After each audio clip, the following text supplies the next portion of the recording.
श्री कृष्ण गोविंद हरि मुरारी नाथ नारायण वासुदेव। ओम नमो भगवते वासुदेवाय। श्रीमद्भागवत महात्म्य पहला अध्याय देवऋषि नारद की भक्ति से भेंट। सच्चिदानंद स्वरूप भगवान श्री कृष्ण को हम नमस्कार करते हैं, जो जगत की उत्पत्ति, स्थिति और विनाश के हेतु तथा आध्यात्मिक आदि देवक आदि भौतिक तीनों प्रकार के तापों का नाश करने वाले हैं। जिस समय श्री सुखदेव जी का यज्ञोपवीत संस्कार भी नहीं हुआ था तथा लौकिक वैदिक कर्मों का अनुष्ठान का अवसर भी नहीं आया था, तभी उन्हें अकेले ही संन्यास लेने के लिए घर से जाते देखकर उनके पिता व्यास जी विरह से कातर होकर पुकारने लगे, बेटा बेटा तुम कहाँ जा रहे हो? उस समय वृक्षों ने तन्मय होने के कारण श्री सुखदेव जी की ओर से उत्तर दिया था, ऐसे सर्वभूत हृदय स्वरूप श्री सुखदेव मुनि को मैं नमस्कार करता हूँ। एक बार भगवत कथा अमृत का रसवादन करने में कुशल मुनिवर शौनक जी ने नैमिषारण्य क्षेत्र में विराजमान महामती सूत जी को नमस्कार करके उनसे पूछा। श्री शौनक जी बोले, सूत जी, आपका ज्ञान अज्ञान अंधकार को नष्ट करने के लिए करोड़ों सूर्य के समान है। आप हमारे कानों के लिए रसायन अमृत स्वरूप सार गर्भित कथा कहिए। भक्ति ज्ञान और वैराग्य से प्राप्त होने वाले महान विवेक की वृद्धि किस प्रकार होती है तथा वैष्णव लोग किस तरह इस माया मोह से अपना पीछा छुड़ाते हैं। इस घोर कलिकाल में जीव प्राय आसुरी स्वभाव के हो गए हैं। विविध क्लेश आक्रांत इन जीवों को शुद्ध अर्थात देवी शक्ति संपन्न बनाने का सर्वश्रेष्ठ उपाय क्या है? सूत जी, आप हमें कोई ऐसा शाश्वत साधन बतलाइए जो सबसे अधिक कल्याणकारी तथा पवित्र करने वालों में भी पवित्र हो तथा जो भगवान श्री कृष्ण की प्राप्ति करा दे। चिंतामणि केवल लौकिक सुख दे सकती है और कल्प वृक्ष अधिक से अधिक स्वर्गीय संपत्ति दे सकता है, परंतु गुरुदेव प्रसन्न होकर भगवान का योग ही दुर्लभ नित्य वैकुंठ धाम दे देते हैं। सूत जी ने कहा, शौनक जी, तुम्हारे हृदय में भगवान का प्रेम है, इसलिए मैं विचार कर तुम्हें संपूर्ण सिद्धांतों का निष्कर्ष सुनाता हूं, जो जन्म मृत्यु के भय का नाश कर देता है, जो भक्ति के प्रभाव को बढ़ाता है और भगवान श्री कृष्ण की प्रसन्नता का प्रधान कारण है। मैं तुम्हें वह साधन बतलाता हूं जिससे सावधान होकर सुनो। श्री सुखदेव जी ने कलयुग में जीवों के काल रूपी सर्प के मुख का ग्रास होने के त्रास का आत्यंतिक नाश करने के लिए श्रीमद् भागवत शास्त्र का प्रवचन किया है। मन की शुद्धि के लिए इससे बढ़कर कोई साधन नहीं है। जब मनुष्य के जन्म जन्मांतर का पुण्य उदय होता है, तभी उससे भागवत शास्त्र की प्राप्ति होती है। जब सुखदेव जी महाराज राजा परीक्षित को यह कथा सुनाने के लिए सभा में विराजमान हुए, तब देवता लोग उनके पास अमृत का कलश लेके आए। देवता अपना काम बनाने में बड़े कुशल होते हैं, अतः यहाँ भी सब ने सुखदेव मुनि को नमस्कार करके कहा, आप ये अमृत लेकर बदले में हमें कथा अमृत का दान दे दीजिए। इस प्रकार परस्पर विनिमय अदला बदले हो जाने पर राजा परीक्षित अमृत का पान करें और हम सब श्रीमद् भागवत रूप अमृत का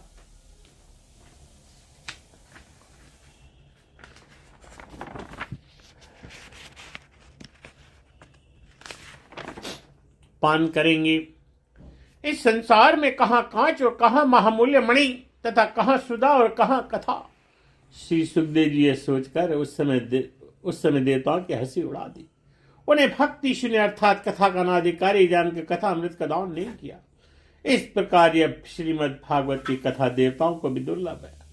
पूर्व काल में श्रीमद् भागवत के श्रवण से राजा परीक्षित की मुक्ति देखकर ब्रह्मा जी को भी बड़ा आश्चर्य हुआ था। उन्होंने सत्यलोक में तराजू बांधकर सब साधनों को तोला। अन्य सभी साधन तोल में हल्के पड़ गए। अपने महत्व के कारण भागवत ही सबसे भारी रहा। यह देखकर सभी ऋषियों को बड़ा विस्मय हुआ। उन्होंने कलयुग में इस भगवत रूप भागवत शास्त्र को ही पढ़ने सुनने से तत्काल मोक्ष देने वाला निश्चय किया। सता विधि से श्रवण करने पर यह निश्चय भक्ति प्राप्त प्रदान करता है। पूर्व काल में से दया परायण सनकादि ने देव ऋषि नारद को सुनाया था। यद्यपि देव ऋषि ने पहले ब्रह्मा जी के मुख से इसे श्रवण कर लिया था, तथापि सप्ताह श्रवण की विधि तो उन्हें सनक आदि ने ही बतलाई थी। श्री शौनक जी ने पूछा, सांसारिक प्रपंच से मुक्त एवं विचरणशील नारद जी का संकादिक के साथ संयोग कहाँ हुआ और विधि विधान के श्रवण में उनकी कैसे प्राप्ति हुई? श्री सूत जी ने कहा, अब मैं तुम्हें वह भक्तिपूर्ण कथानक सुनाता हूँ जो श्री सुखदेव जी ने मुझे अपना अनन्य शिष्य जानकर एकांत में सुनाया था। एक दिन विशालापुरी में वे चारों निर्मल ऋषि सत्संग के लिए आए। वहां आकर उन्होंने नारद जी को देखा। सनकादि ने पूछा, ब्राह्मण, आपका मुख उदास क्यों हो रहा है? आप चिंतातुर कैसे हैं? इतनी जल्दी जल्दी आप कहाँ जा रहे हैं और आपका आगमन कहाँ से हो रहा है? इस समय तो आप उस पुरुष के समान व्याकुल जान पड़ते हैं जिसका सारा धन लुट गया हो। आप जैसे आसक्ति रहित पुरुषों के लिए उचित नहीं है, इसका कारण बतलाइए। श्री नारद जी ने कहा, मैं सर्वोत्तम लोक समझ कर पृथ्वी में आया था। यहाँ पुष्कर, प्रयाग, काशी, गोदावरी अर्थात नासिक, हरिद्वार, कुरुक्षेत्र, श्रीरंग, सेतुबंध आदि कई तीर्थों में इधर उधर विचरता रहा, किंतु मुझे कहीं भी मन को संतोष देने वाली शांति नहीं मिली। इस समय धर्म के सहायक कलयुग ने सारी पृथ्वी को पीड़ित कर रखा है। अब यहाँ सत्य, तप, शौच अर्थात बाहर भीतर के पवित्र, दया, दान आदि कुछ भी नहीं है। बेचारे जीव केवल अपना पेट पालने में लगे हुए वे असत्य भाषी, आलसी, मंद बुद्धि, भाग्यहीन, उपद्रवग्रस्त हो गए हैं। जो साधु संत कहे जाते वे पूरे पाखंडी हो गए हैं। देखने में तो विरक्त हैं, किंतु स्त्री धन आदि सभी का परिग्रह करते हैं। घरों में स्त्रियों का राज है, साले सलाहकार बने हुए हैं। लोभ से लोग कन्या विक्रय करते, स्त्री पुरुषों में कलह मचा रहता है। महात्माओं के आश्रम, तीर्थों, नदियों पर यवनों अथवा विधर्मियों का अधिकार हो गया है। उन दुष्टों ने बहुत से देवालय भी नष्ट कर दिए हैं। इस समय न तो यहाँ कोई योगी है, न सिद्ध है, न ज्ञानी है और न सत्कर्म करने वाला है। सारे साधन इस समय कली रूप दावानल से जलकर भस्म हो गए।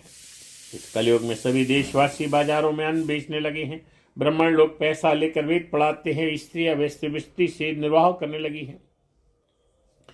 इस तरह कलयुग के दोष देखता पृथ्वी विचरता वो मैं यमुना जी के तट पर पहुंचा, जहां भगवान श्री कृष्ण की अनेकों लीलाएं हो चुकी हैं। मुनिवरों सुनिए, वहां मैंने एक बड़ा आश्चर्य देखा। वह एक व्यक्ति खिन्न मन से बैठी थी। उसके पास दो वृद्ध पुरुष अचेत अवस्था में पड़े और जोर जोर से सांस ले रहे थे। वह तरुणी उनकी सेवा करते हुए कभी उन्हें चेत कराने का प्रयत्न करती और कभी उनके आगे रोने लगती।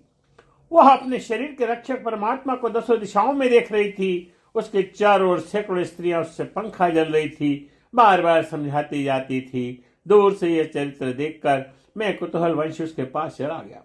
मुझे देखकर वह युवती खड़ी हो गई, बड़ी व्याकुल होकर कहने लगी। युवती ने कहा, अजी महात्मा जी, क्षण भर ठहर जाइए, मेरी चिंता को भी नष्ट कर दीजिए। आपका दर्शन तो संसार के सारे पापों को सर्वथा नष्ट कर देने वाला है। आपके वचनों से मेरे दुख की भी कुछ शांति हो जाएगी। मनुष्य का जब बड़ा भाग्य होता है तभी आपके दर्शन हुआ करते हैं। नारद जी कहते हैं, तब मैंने उस स्त्री से पूछा, देवी तुम कौन हो? ये दोनों पुरुष तुम्हारे क्या होते हैं? तुम्हारे पास ये कमल नयनी देवियां कौन हैं? तुम हमें विस्तार से अपने दुख का कारण बताओ। युवती ने कहा, मेरा नाम भक्ति है। ये ज्ञान और वैराग्य नामक मेरे दो पुत्र हैं। समय के फेर से ही ऐसे जर्जर हो गए हैं। ये देवियां गंगा जी आदि नदियां हैं। ये सब मेरी सेवा करने के लिए आई हैं। इस प्रकार साक्षात देवियों के द्वारा सेवित होने पर भी मुझे सुख शांति नहीं है। तपोधन, अब ध्यान देकर मेरा वृत्तांत सुनिए। मेरी कथा वैसे तो प्रसिद्ध है, फिर उससे सुनकर आप मुझे शांति प्रदान करें। मैं दरवाड़ देश में उत्पन्न हुई, कर्नाटक में बड़ी, कहीं कहीं महाराष्ट्र में सम्मानित हुई, किंतु गुजरात में मुझको बुढ़ापे ने आ घेरा। वहां घोर कलयुग के प्रभाव से पखंडियों ने मुझे अंग भंग कर दिया। चिरकाल तक यह अवस्था रहने के कारण मैं अपने पुत्रों के साथ दुर्बल निस्तेज हो गई। अब जब से मैं वृंदावन आई हूं तब से पुनः परम सुंदरी स्वरूपवती नवयुक्ति हो गई हूं, किंतु मेरे सामने पड़े हुए दोनों पुत्र थके मांदे दुखी हो रहे हैं। अब मैं ये स्थान छोड़कर नेत्र जाना चाहती हूँ। ये दोनों बूढ़े हो गए हैं, इसी दुख से मैं दुखी हूं। मैं तरुणी क्यों और ये दोनों मेरे पुत्र बूढ़े क्यों? हम तीनों साथ साथ रहने वाले हैं, फिर ये विपरीतता क्यों? होना तो ये चाहिए कि माता बूढ़ी और पुत्र तरुण। इसी से मैं आश्चर्यचकित से अपनी इस अवस्था पर शोक करती रहती हूँ। आप परम बुद्धिमान एवं योग निधि हैं, इसका कारण हो सकता है, बतलाइए। इसका क्या कारण हो सकता है, कृपया बतलाइए। नारद जी ने कहा, साध्वी, मैं अपने हृदय में ज्ञान दृष्टि से तुम्हारे संपूर्ण दुख का कारण देखता हूं। तुम्हें विषाद नहीं करना चाहिए। श्री हरि तुम्हारा कल्याण करेंगे। सूत जी कहते हैं, मुनिवर नारद जी ने एक क्षण में उसका कारण जानकर कहा। नारद जी ने कहा, देवी सावधान होकर सुनो, यह दारुण कलयुग है। इसी से इस समय सदाचार, योग मार्ग, तप आदि सभी लुप्त हो गए हैं। लोग शस्त्र और दुष्कर्म में लगकर अघासुर बन गए हैं। संसार में जहां देखो वहीं सत्पुरुष दुख से मिलान है, दुष्ट सुखी हो रहे हैं। इस समय जिस बुद्धिमान पुरुष का धैर्य बना रहे वह बड़ा ज्ञानी या पंडित है। पृथ्वी क्रमशः प्रतिवर्ष शेष जी के लिए भार रूप होती जा रही है। अब यह छूने योग्य तो क्या, देखने योग्य भी नहीं रह गई है। न इसमें कई मंगल ही दिखाई देता। अब किसी को पुत्रों के साथ तुम्हारा दर्शन भी नहीं होता। विषय अनुराग के कारण अंधे बने हुए जीवों से उपेक्षित होकर तुम जर्जर हो रही थी। वृंदावन के संयोग से तुम फिर नवीन तरुणी हो गई हो। अतः ये वृंदावन धाम धन्य है, जहाँ भक्ति सर्वत्र नृत्य कर रही है। परंतु तुम्हारे इन दोनों पुत्रों का यहाँ कोई ग्राहक नहीं है, इसलिए इनका बुढ़ापा नहीं छूट रहा है। यहाँ इनको कुछ आत्म सुख अथवा भगवत स्पर्श जनित आनंद की प्राप्ति होने के कारण ही सोते से जान पड़ते हैं। भक्ति ने कहा, राजा परीक्षित, इस पापी कलयुग को क्यों रहने दिया? इसके आते ही सब वस्तुओं का सार न जाने कहाँ चला गया। करुणा में श्री हरि से यह धर्म कैसे देखा जाता है? मुने, मेरा यह संदेह दूर कीजिए। आपके वचनों से मुझे बड़ी शांति मिली है। महाराज जी ने कहा, बाले, यदि तुमने पूछा है तो प्रेम से सुनो कल्याणी। मैं सब कुछ बतलाऊंगा और तुम्हारा दुख दूर हो जाएगा।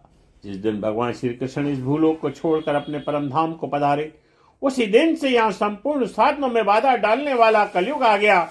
दिग्विजय के समय राजा परीक्षित की दृष्टि पड़ने पर कलयुग दीन के समान उनकी शरण में आया।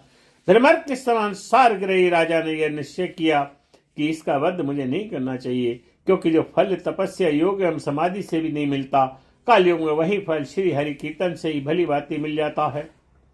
इस प्रकार सारहीन होने पर भी उसे इस एक ही दृष्टि से सारिक देखकर उन्होंने कलयुग में उत्पन्न होने वाले जीवों के सुख के लिए इसे रहने दिया था। इस समय लोगों के कुकर्म में प्रवृत्त होने के कारण सभी वस्तुओं का सार निकल गया है और पृथ्वी के सारे पदार्थ बीजहीन भूसी के समान हो गए हैं। ब्राह्मण के अन्न धन आदि के लोग वज घर घर एवं जन जन को भागवत की कथा सुनाने लगते हैं। इसलिए कथा का सार चला गया है। तीर्थों में नाना प्रकार के अत्यंत घोर कर्म करने वाले नास्तिक और नारकी पुरुष भी रहने लगे हैं। इसलिए तीर्थों का प्रभाव भी जाता रहा। जिनका चित्त निरंतर काम, क्रोध, महान लोभ और तृष्णा से तपता रहता है, वे भी तपस्या का ढोंग करने लगते हैं। इसलिए तप का भी सार निकल गया। मन पर काबू न होने के कारण तथा लोभ, दंभ और पाखंड का आश्रय लेने के कारण एवं शास्त्र का अभ्यास न करने से ध्यान योग का फल मिट गया। पंडितों की यह दशा है कि अपनी स्त्रियों के साथ भैंसों की तरह रमण करते हैं। उनमें संतान पैदा करने की ही कुशलता पाई जाती है। मुक्ति साधन में सर्वदा कुशल है। संप्रदाय के अनुसार प्राप्ति वैष्णवता भी कहीं देखने में नहीं आती। इस प्रकार जगह जगह सभी वस्तुओं का सार लुप्त हो गया है।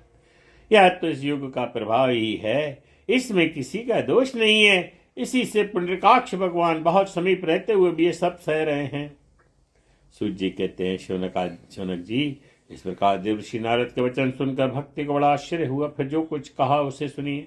भक्ति ने कहा, देवर्षि आप धन्य हैं। मेरा बड़ा सौभाग्य था जो आपका समागम हुआ। संसार में साधुओं का दर्शन ही समस्त सिद्धियों का परम कारण है। आपको केवल एक बार को उपदेश धारण करके कयाधु कुमार प्रहलाद ने माया पर विजय प्राप्त कर ली थी। ध्रुव ने भी आपकी कृपा से ही द्रौपद प्राप्त किया था। आप सर्व मंगलमय और साक्षात श्री ब्रह्मा जी के पुत्र हैं। मैं आपको नमस्कार करती हूँ। श्रीमद्भागवत महापुराण महात्म्य पहला अध्याय समाप्त। श्री कृष्ण गोविंद हरि मुरारी नाथ नारायण वासुदेव।